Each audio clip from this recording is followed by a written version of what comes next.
heck? Let me try that again.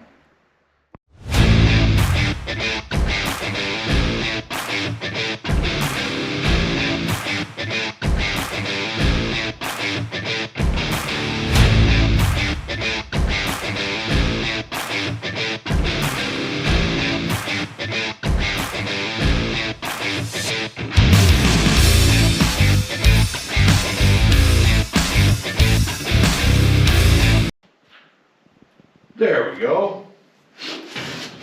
Talk about a project and a half. It looks nice, but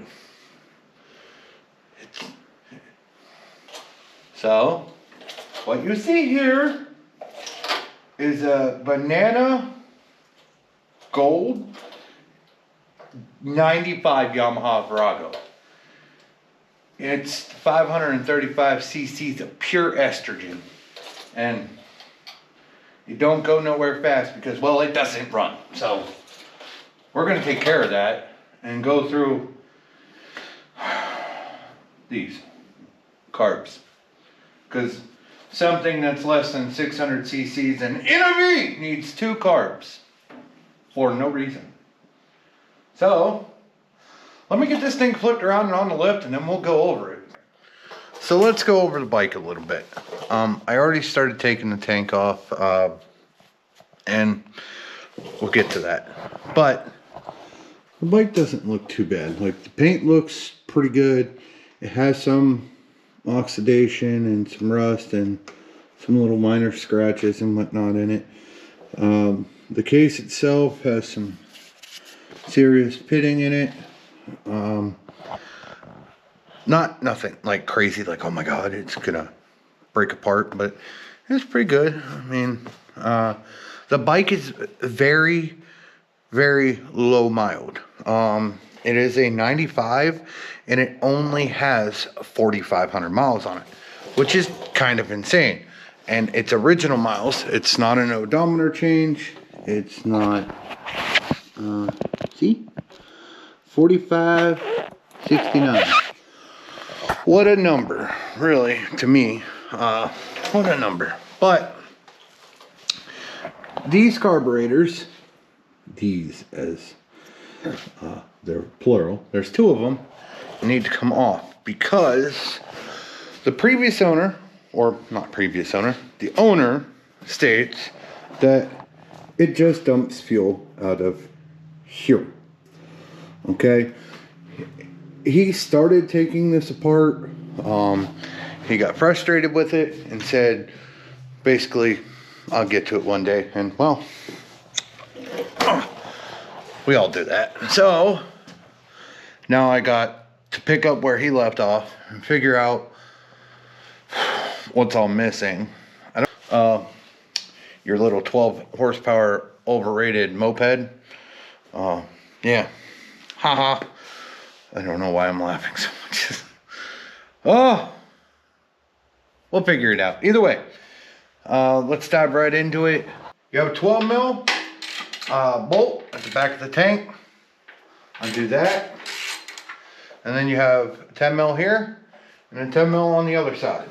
You take those out, make sure you keep an eye on the rubber bushings or washers with it. You'll have to disconnect this one. And I think there's another one underneath. It's still got some life, not a lot, but oh, come on! Oh, that looks wonderful in there. All right. So after taking that fuel line off, we got one more right here at the back of the tank.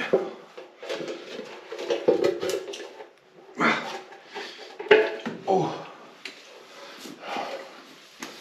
let's see what color the fuel is that comes out. Great. I can't get any to come out. Like, these covers should not be loose. Well, that one shouldn't be. I have the screws. I watched a video on this once on YouTube. as in last night, and it doesn't look terrible, but it is. It is very terrible. It is so annoying.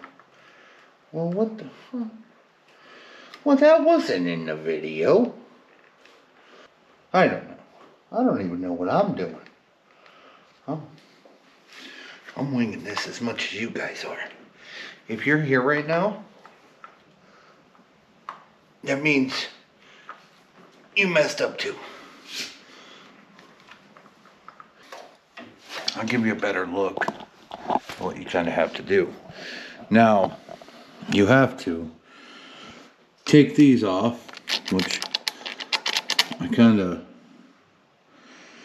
set them back into place and put the screws back in just so I don't lose the screws. My kids don't get a hold of them if they come in here and be little grubby hands. But yeah, these have to come off and get pulled off the bottom of the carburetor once they're unbolted from the heads or the jugs.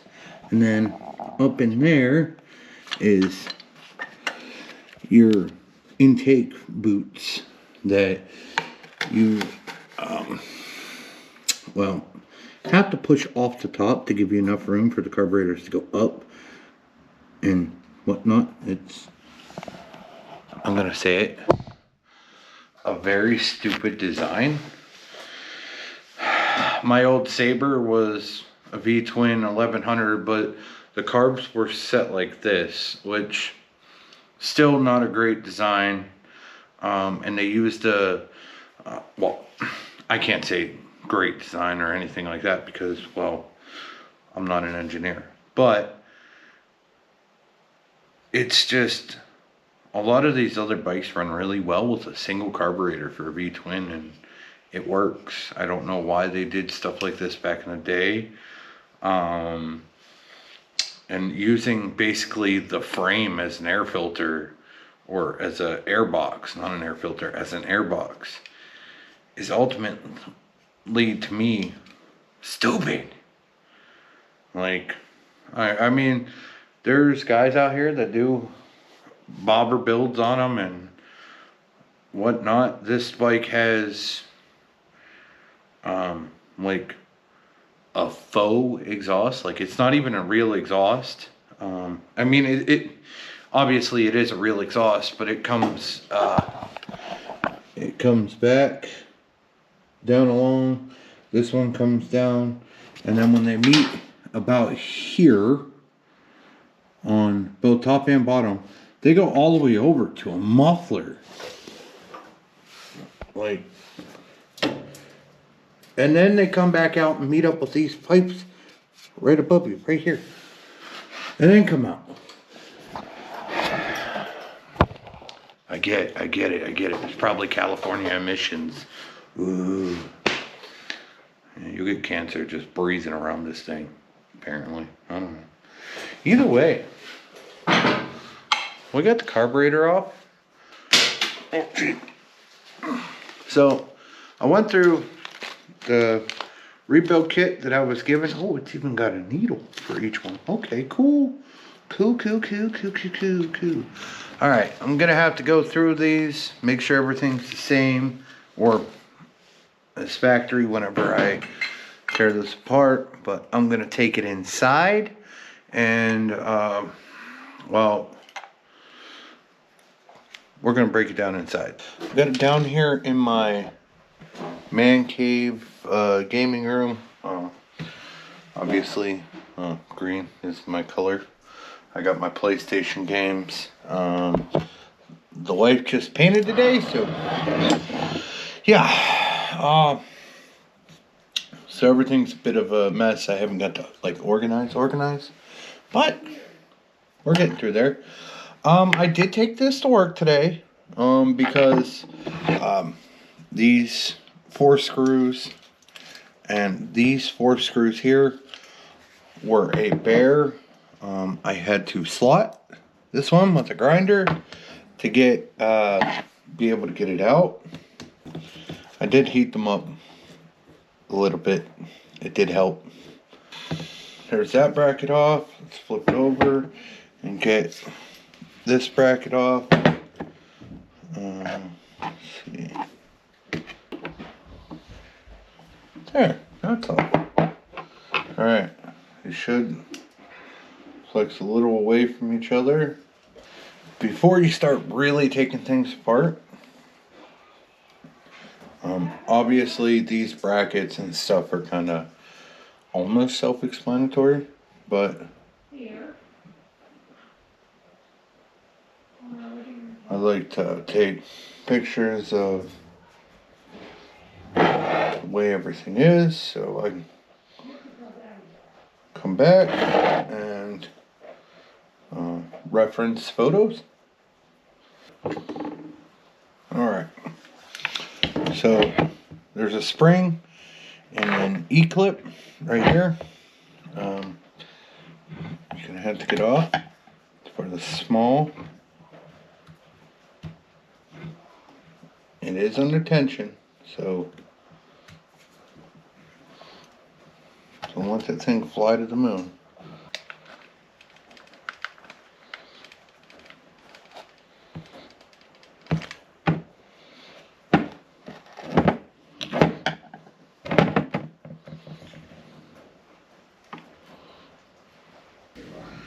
Alright, first carburetor's done. I'm gonna try to go through this one, the second carburetor with you guys. So that way, it's basically the same as the other one, except for you have your throttle linkage on here and your trope rod through this one. Both of those, which can stay, as long as there's no excessive play on the throttle. These covers right here, I will say, just like the crossbars and everything else, they are tight, very, very tight. Well, at least on that one, they were tight. Oh, yeah, that ain't coming out. Let's see if my other Phillips. Oh.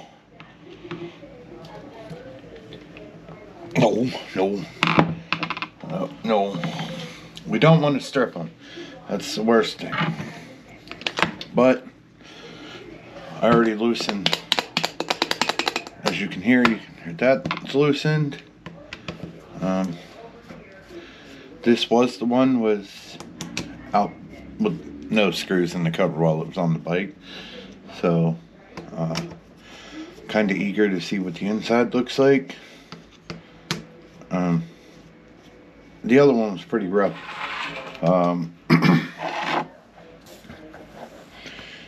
You can kind of see. Let me move some more things.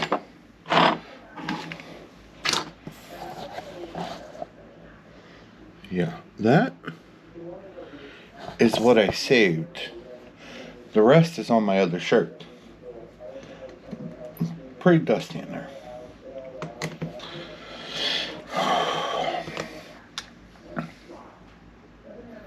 Not too bad, not too bad.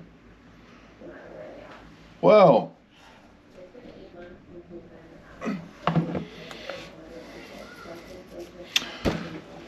Travis, I found your problem.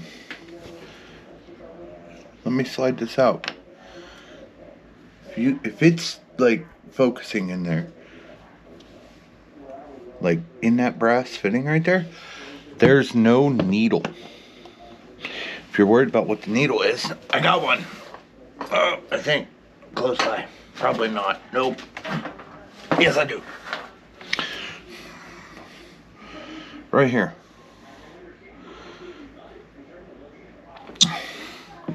Like,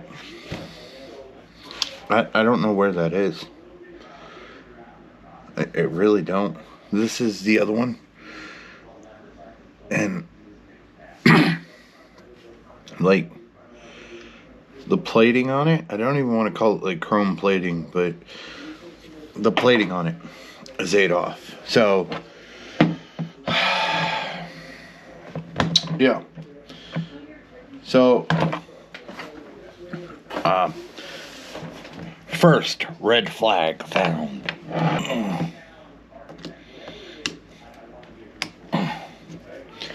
All right.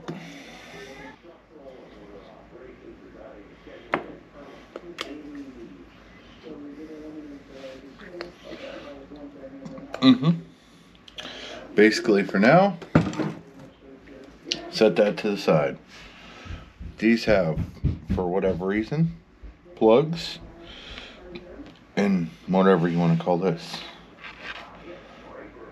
What I like to do is set them with the screws that are in my save pile.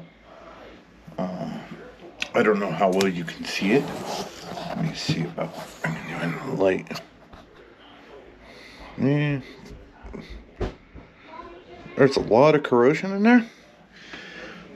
I'll show you what I do to clean it up. You're going to want to get a thin-headed flathead.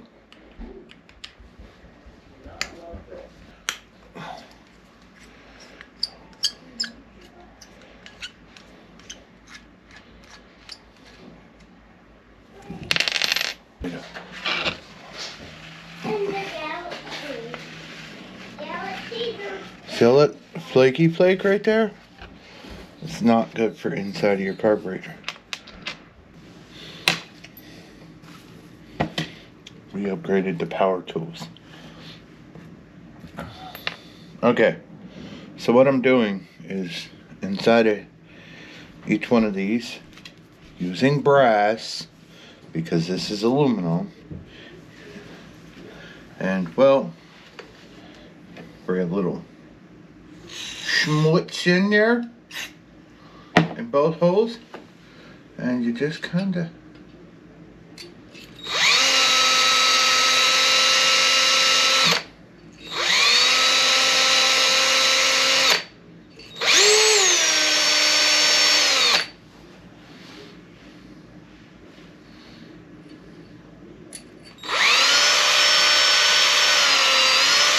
work it around, get it nice and shiny in there. So whenever you do stuff like this,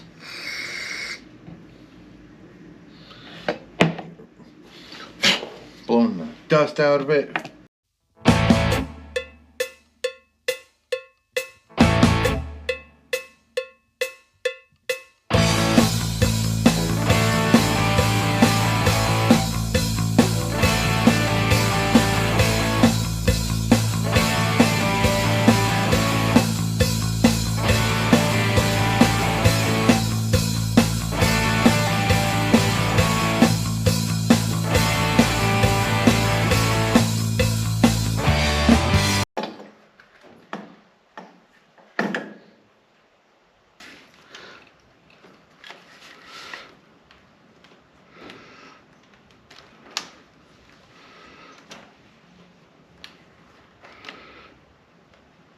Let's see, real quick, I hooked the fuel line up.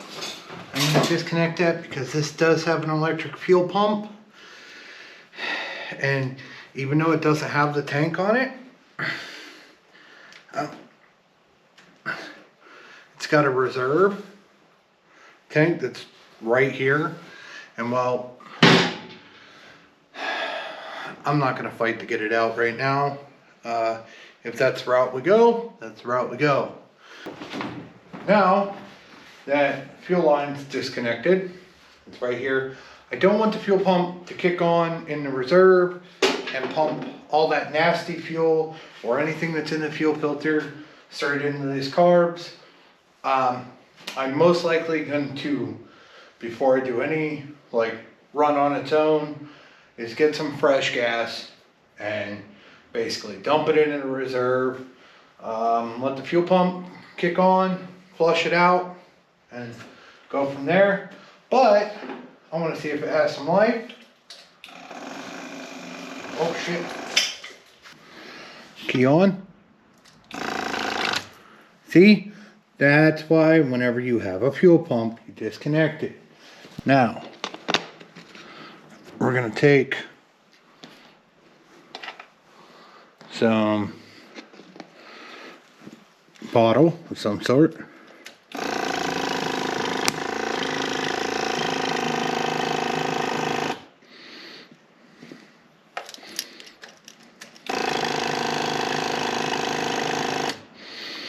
I mean, I'm not saying the tank's clean, but that's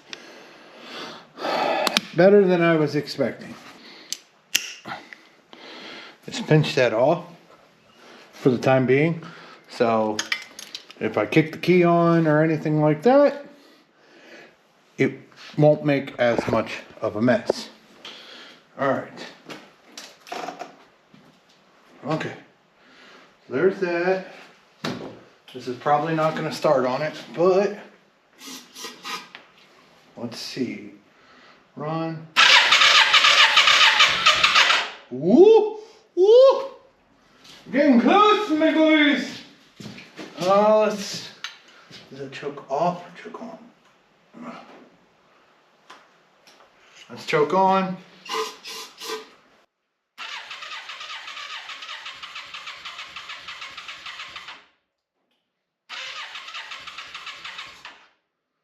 Let's turn choke off.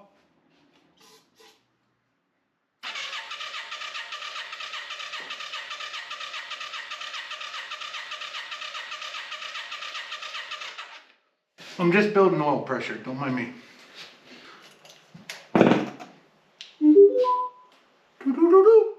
Shut up.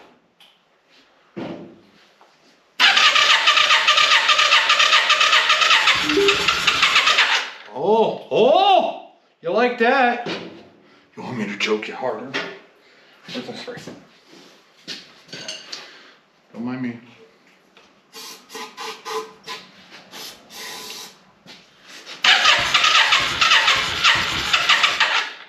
Oh, you're so close.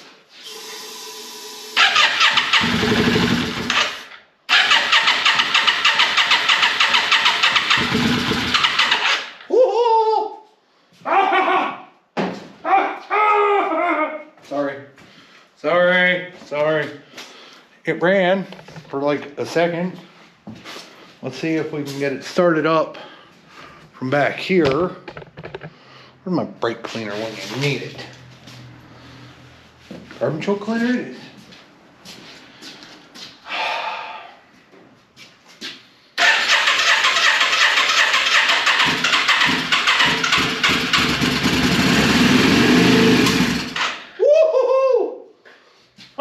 Flooded you, bitch. But I got you to start. I got you to start. Ha ha ha ha ha.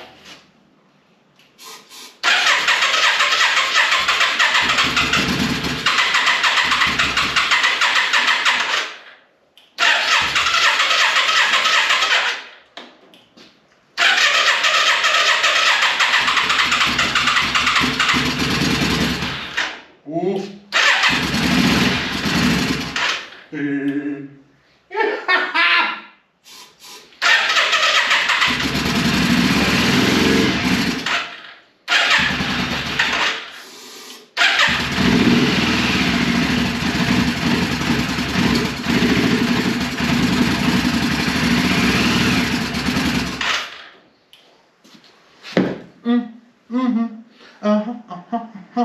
If you're wondering how long it took to get the carburetors seated back in, 35 minutes. 35 freaking minutes. Not bad. Could be better. Could be worse. Gotta burn the carbon out of this baby. Yep. Need fuel and then we'll see if the floats work. But, alright. So, we got it started yesterday on carbon choke cleaner. That's one thing. So we know it will run, but I have a funnel straight into the reserve tank that I'm going to dump a little bit of fuel in, and then I'm going to try to kick the fuel pump on and let it cycle the key a couple times and get any crappy fuel out and have some nice fresh fuel in it.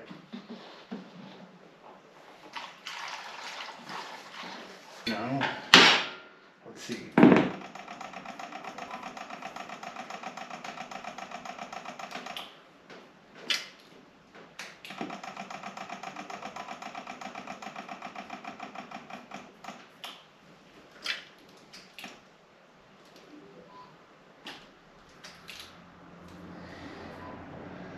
either A, it's got pressure and they're holding, great. Maybe we'll see.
Alright,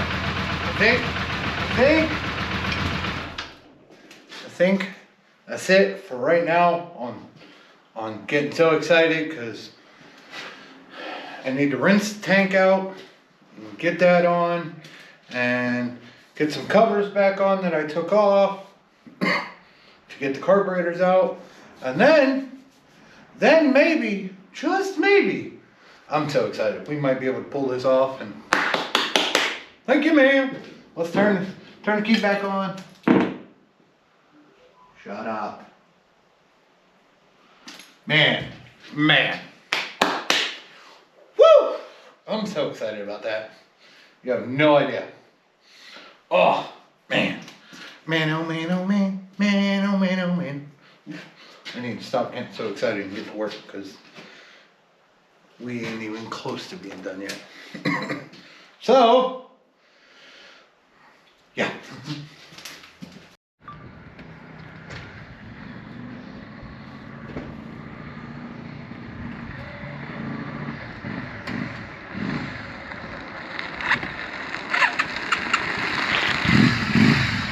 Need some tuning. Brakes up, kind of bogged down. We're gonna give her a little bit more fuel.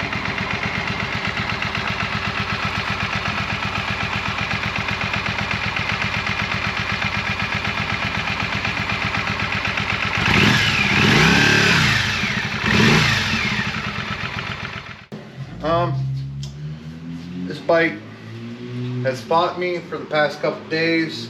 The last clip that I had, I drove it out of here, or drove it at least out onto the road, and I thought, man, maybe I just tune the carburetors in. That did not happen. Nothing I did with the carburetors, float, jets, jetting down, jetting up, float adjustments to more fuel, less fuel, the whole 9 yards. I could not get any difference to happen with this bike running wise. Threw new plugs in it, really didn't change anything. Maybe for a good 5 seconds when it was ice cold. The longer the bike runs, basically the worse it gets, per se. It gets less and less power. And no idle air mixture screw adjustment that you do to it does nothing. All the way out, all the way in, bike runs exactly the same. I was really confused by it. I had a couple friends over to try it. Then we started narrowing it down to see if it was spark. We did, we pulled one plug wire at a time to see if we could diagnose which cylinder was running off. And we pulled the front one and the bike stayed running. Pulled the rear one, bike would die. So we said, okay, maybe it's a plug fouled on the front cylinder, so we put new plugs in it. Still did the same thing with new plugs. So we were trying to see, well, is it a fuel issue? Well, direct port, spraying fuel down in it, I would get a hit every once in a while. and like you get a pop through the exhaust, but I think that was because the fuel was hitting the spark plug and going off. But it had no power change, no nothing. And basically got tired of messing with it and said it was time to do a compression test to see if it was anything that I had done or if it was just abuse from previous years of riding. But basically when we did a compression test, this one was at 130 psi. Right here, 130 psi. And that's not bad. When you're doing compression tests on anything, V-twin or so, if you're within 10 pounds of each other or cylinder to cylinder on a car, 10 numbers, 10 of each other is not a bad, terrible thing. You want to have them more consistent, like close, but 10's all right. You start worrying if you get really low, but that front cylinder, this one right here, she was at 60. And some could say maybe it's a valve stuck open, maybe it's something like that. Best way to kind of go at that was, okay, if it's a valve, why is everything kind of work? We don't get no tapping. We have somewhat, I would think, is spark knock, because it sounds like a knock, but I'm wondering if it's wrist pin knock on it. And but wouldn't know until I tore it down. But I don't think we're doing that at all, because this is going back to the owner. But as far as checking to see if it was a valve train or if it was rings or a piston, was we dumped some oil straight down into the cylinder to hopefully seal up the rings to the cylinder wall. When we did that, it brought the compression up to about 100, 105. So, and that was just real quick, couple rotations, and it came up. And we were like, all right, so we put a plug back in it. Now, is that a great idea? On new plugs, no, you'll foul them, but basically, we knew we needed to test and see. The bike ran great for about 5 seconds, or ran all right for about 5 seconds, because it had compression. Once all the oil was burned off or wiped off the cylinder walls, no, it was back down on compression, and this thing was done. Is the bike rebuildable? Yes. Is it rebuildable for me and the owner? I don't think his time would be wasted if he was keeping the bike, but as a selling bike, it's not worth putting any more money into it. Get rid of it the way it is. And Travis, if you want to get rid of it, go ahead. If you want to blow it up anymore, we can put tannerite right here, and we can send everything to the moon and down the road faster than it's ever went. So I'm okay with that, and I'm here for it. But with that being said, chore project, do it your way. And this is gonna be someone else's project, not mine. Deuces. I want brownies.